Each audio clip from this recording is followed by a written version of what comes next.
So this is just a really quick review of the Liquid Days Transfer Gyro Fidget Toy. I saw it on Amazon. Looked pretty cool.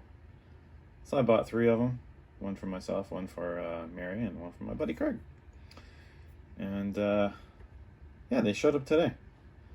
So one of the things that really interested me about these, that's Craig's, I haven't sent it over to him yet, was that you could take it completely apart and change out the bearings and stuff and oil them and take care of them. So as you can see here, I took mine apart. After I took mine apart, I noticed there were some missing parts.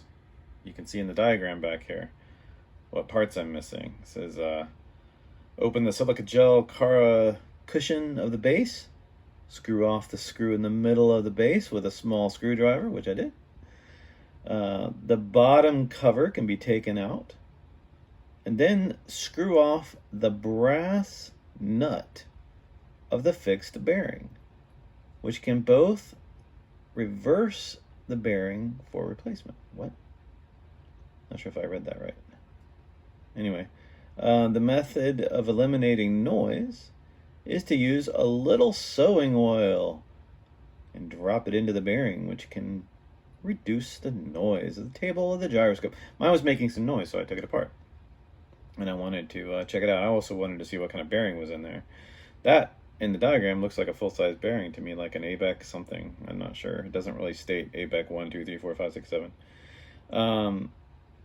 The method of long rotating time of the product: use alcohol to clean the oil stain on the bearing, use a hair dryer to dry or air it, and reload it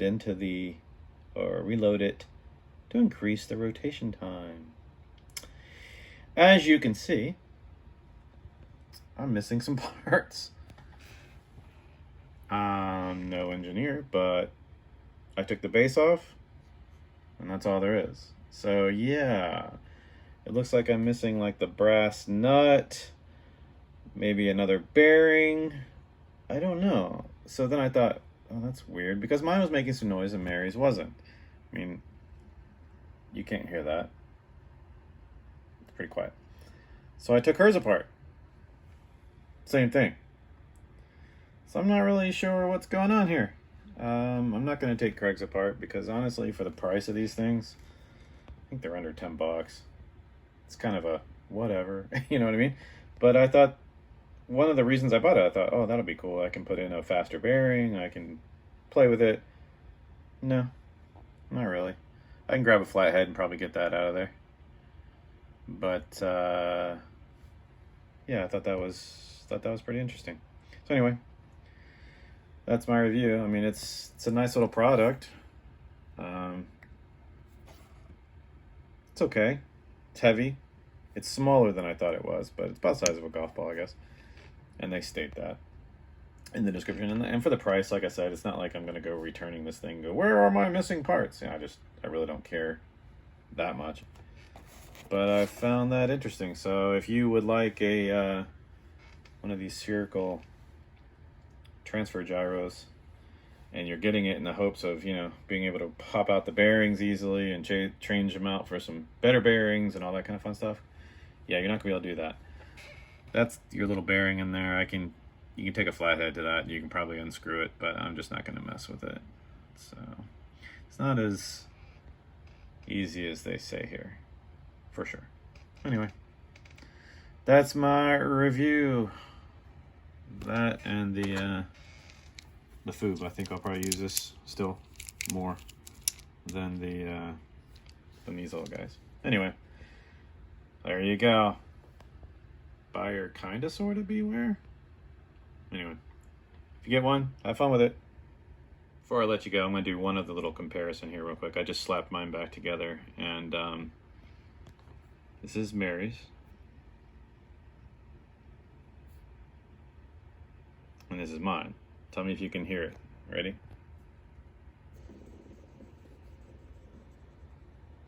I'll spin a little faster.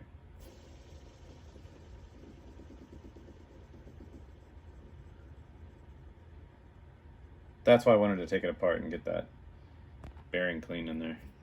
Mary's is perfectly silent. I should take out Craig's and just check it. There's some garbage in my bearing. Alright, so I took Craig's out too. So here we go, ready?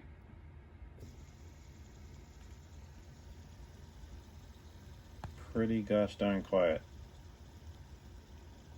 I can't really hear it. It spins like crazy too. I should take that apart and see if it's got the actual parts in it. Alright, stop that one. Let's give Mary's a spin.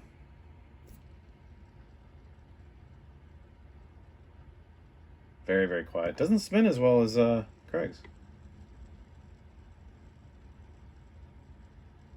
Yeah, I think Craig spins a little better.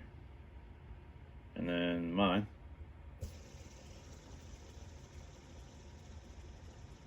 Doesn't spin as well, and it's making a little bit of noise. Again, I don't know if you guys can hear it, but that one's definitely making some noise.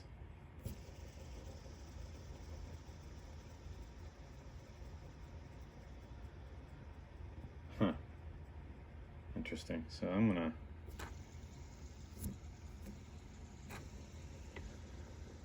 kind of want to take Craig's apart now, just to see. This is definitely spinning better. And I actually hit his just now when I was spinning Mary's. Mine stopped first, then Mary's. And I spent that one last. Jerks, man. Wow, his spin's great. Anyway. Interesting. I wish I had a way to like make sure I was spinning them both like with the same amount of torque, you know what I mean? I think I just threw that black one a little bit faster anyway, but I bet you, guarantee you it'll stop before the brass colored one.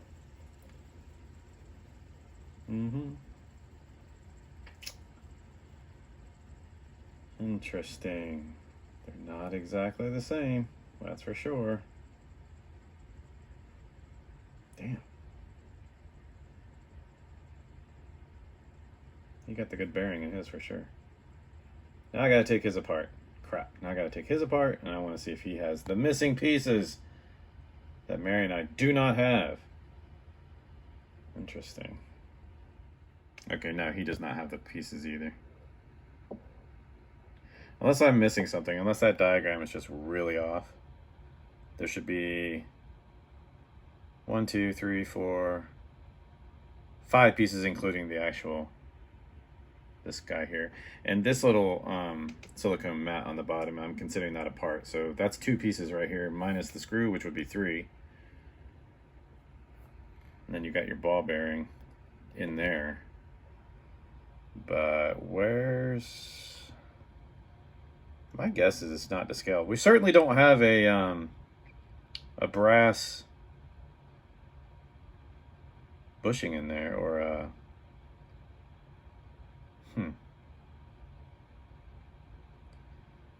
Interesting. Screw off the brass nut. Screw off the brass nut. Maybe that's the brass nut. I should get a larger flathead and screw that off. I bet you that what it is. Huh. Or maybe the bearing will pop out at that point. I'd bet you anything that's what that is. It's just not to scale. Silly of me to think it would be to scale. Shoot, now I gotta go get a flathead and take that out. This review might not be needed, really. Interesting. Okay, well, I'm not gonna really mess with it. You need a gigantic flathead to get across that. I mean, I've got one probably in the garage, but that's not gonna fit across, so I can unscrew that thing. But that's probably what they meant. And I've scratched it, which is kind of annoying me. And I dinged it a little bit right there. I don't know if you can see that or not, but that kind of annoys me. Get that hair out of there. So anyway. Interesting. I mean, for the price, whatever. It's fine. It's a neat little toy for sure. I'm gonna throw some liquid Teflon in here and see if it does anything. I wish I knew what kind of bearing that was. Like if it's ABEC rated or not. Oh well. For less than $10, it's a fun little toy for sure. But now you know, if you get it and you're like me and you're thinking, I'm going to take this apart and replace the bearings and maybe whatever. And you get in there and you go, where the heck are all the parts? Well, now you know. I think.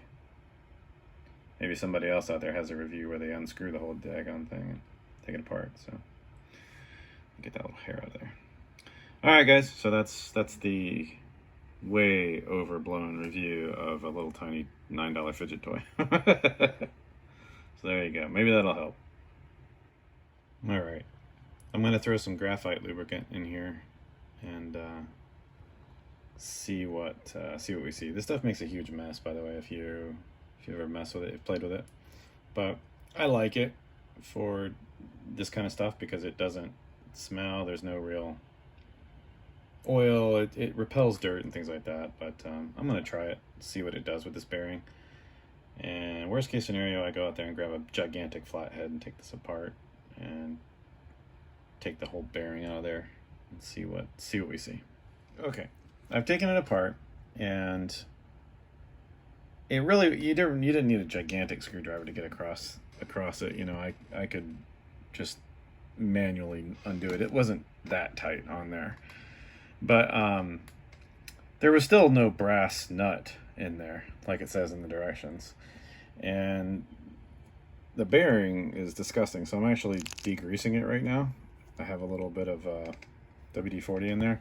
I put some graphite in there, some powdered graphite lubricant, and that was a huge mistake without degreasing this thing first.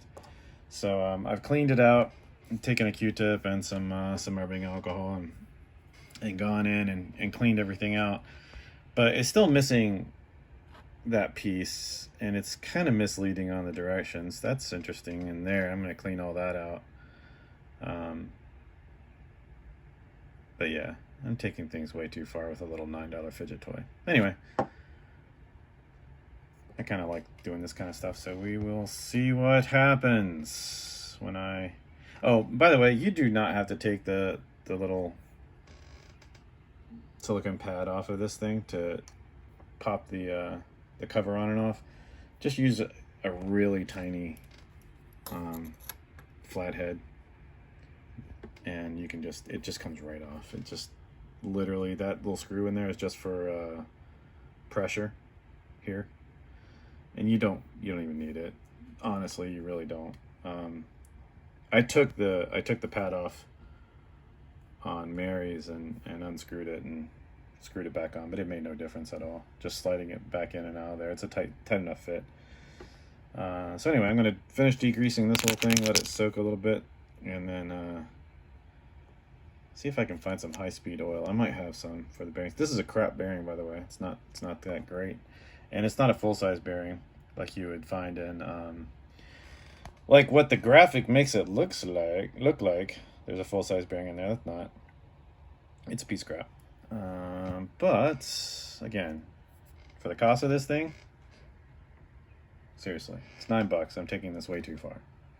But hey, whatever, right? Some people might find this beneficial. Those of you with OCD like me, take the whole damn thing apart and put it back together and see if we can improve it. It's kind of bugging me that Craig's is faster than ours, though, so I'm gonna see what I can do. All right, dear Lord. I degreased the bearing as best I could anyway, with just some, I wish I had some paint thinner, but alcohol at WD-40. Degreased it, re-greased it, and I literally just used some WD-40. Not the best at all, but for what we need here, it'll work. Cleaned it as best I could, got all that graphite out of it. That was a huge mistake. And now I'm gonna test it real quick. So Mary's spins very, very quietly, spins really well. Craig's spins really, really well, not maybe as quiet. And now mine's still louder, but it spins really well. If not as good as Craig's, very comparable now. It's much, much better. So if yours doesn't spin great right out of the box, take it apart, degrease that little bearing in there. And if you can find something better than WD-40, which you can, it's going to do pretty well. Mine's still a little noisy, but that's probably because of the, and we're dealing with a lot of plastic in there too, so. But yeah. So overall, I'm happy with it, to be honest with you. I wish that was a little bit more accurate, because it's not. But anyway, I'm happy with it. And I think for under $10, you will be too, to be honest with you. For what you're getting. Let's be honest, it's not going to change the world or anything. But it's fun. They're fun. You know what I thought too? I thought it would be really cool if you could make one of these that disperses kinetic energy, set it on your phone, spin it, and charge your phone. How cool would that be? Anyway, there's a way overblown video on the Liquid Days transfer gyro. I'll put a link in the description if you guys want to check it out. I'm not affiliated with them. I'm not sponsored with them, but yeah, pretty cool.